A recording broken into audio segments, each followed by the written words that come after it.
हाय, hello, नमस्कार. मी अनुराधा तुम्हा सर्वांचं खूप खूप स्वागत करते अनुराधा लाईफस्टाईल या यूट्यूब चॅनलमध्ये. सकाळी म्हटलं थोडंसं ब्लाऊज शिवून घ्यावे, कारण आज स्वयंपाकाची अजिबात झंझट नव्हती, कारण सगळ्यांच्याच घरात उपवास होते. तर आणि परत जायचं होतं आम्हाला मंदिरामध्ये.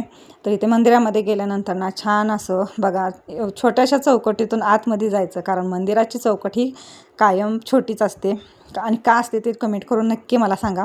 इथे छान असं दर्शन झालं श्री सिद्धनाथाचं, आणि मनमोहक असं हे दृश्य.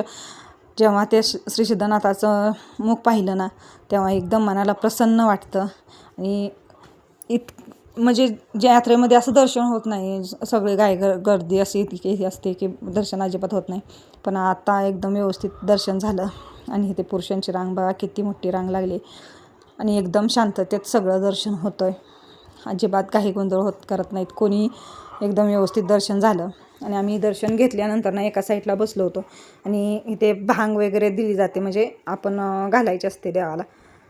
11 रुपयाची, 21 रुपयाची, 51 रुपयाची, असं ज्याच्या ह्याच्यानुसार ते भांग घालतात. आणि आम्ही इथं घातली होती भांग, आणि तेच प्रसाद म्हणून थोडे घेत होतो. इतक्या म्हणजे मंदिरात बसल्यानंतर ना एवढं असं मन प्रसन्न करणारं वातावरण असतं, आणि भक्तीमध्ये न्हावून जाणारं म्हटलं तरी चालेल. आणि इथं शिवरत्न गणेशोत्सव तरुण मंडळ नाईक वस्ती यांच्याकडून महाप्रसादाचं आयोजन केलं होतं. आणि तोच महाप्रसाद सगळेजण घेऊन जिथे तिथे सावलीला जाऊन वगैरे बसत होते. अजिबात गोंधळ नव्हता, कसलाही गोंधळ, कसलीही गडबड नव्हती. सगळे व्यवस्थित जेवण घेऊन जायचे आणि महाप्रसादाचा लाभ घेत होते. तर आम्हीसुद्धा इथे महाप्रसादाचा लाभ घेतला.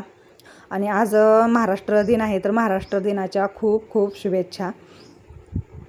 आम्हीसुद्धा महाप्रसाद इथं घेतला आणि नंतर घरी निघालो.